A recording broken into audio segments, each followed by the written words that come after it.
Understanding Bach's Fourth Prelude, Dissonance Analysis. What is dissonance analysis? Basically, it allows us to take a seemingly monotonous passage like this and show how dissonances act throughout the work. Notice how the D flat is a chordal seventh, and it resolves down like we would expect.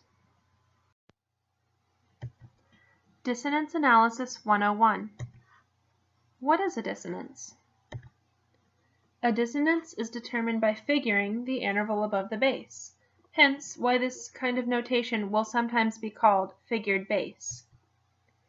Dissonant intervals are seconds, sevenths, augmented and diminished fourths, augmented and diminished fifths above the bass. Everything else is consonant. Dissonance Analysis 101. How do dissonances resolve? You've probably seen a chart like this in some of your theory classes. Take a minute and just review how the dissonances resolve. Notice that most of the dissonances resolve down, but remember, leading tones always resolve up.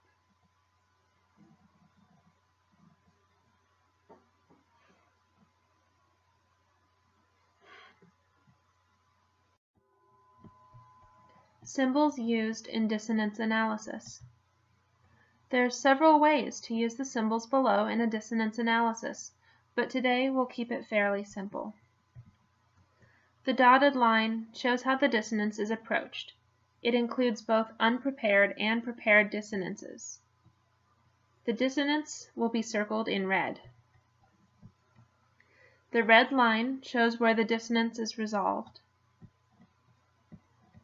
The solid line is used when the dissonance is prolonged, i.e., doesn't resolve right away. Bach's Fourth Prelude in E-flat major. Dissonance analysis can take a little bit of time if you're not used to it. If you'd like, you may pause the video here and try your hand at dissonance analysis. Then, restart the video to check your answers with the analysis shown in the video. This analysis will not include any of the Roman numerals.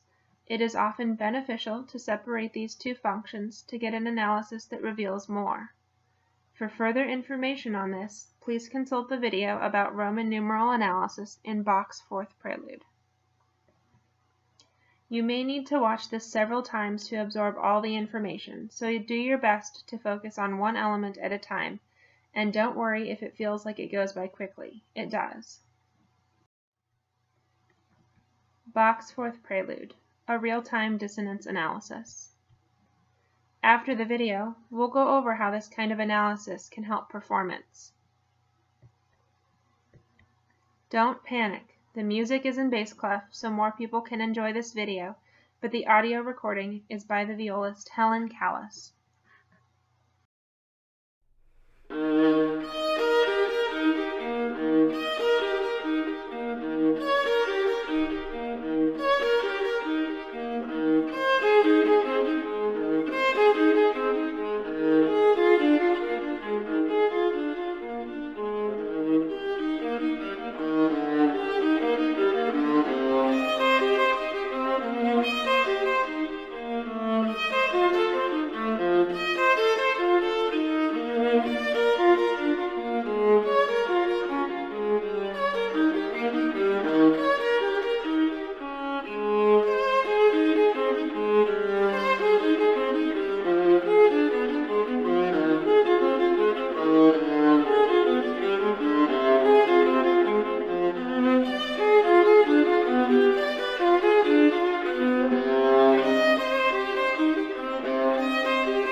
Let's go over what we just heard. A dissonance analysis helps us understand the more linear aspects of this prelude, such as melody and voice leading. By looking at the treatment of dissonances, performers can create longer phrases by understanding that there are always dissonances being introduced and resolved. Rather than boring block chords, there is constant motion among the individual notes, which we as performers can embody to create a forward-moving rather than stagnating performance. It is our job as performers to point out the interesting points in the line, which very much includes the dissonances. Dissonance analysis shows just how contrapuntal Bach's solo music really is. It shows that there are often more than 4 voices at play, but that there is constant movement between all of the voices. Other kinds of analysis. Dissonance analysis isn't the be-all, end-all of analysis. It's merely one way of looking at music, and combined with other forms of analysis, it can help us see the bigger picture. It complements other forms of analysis well, and is a wonderful continuation for anyone who has ventured into Roman numeral analysis but isn't sure where to go next. Sources and resources for you.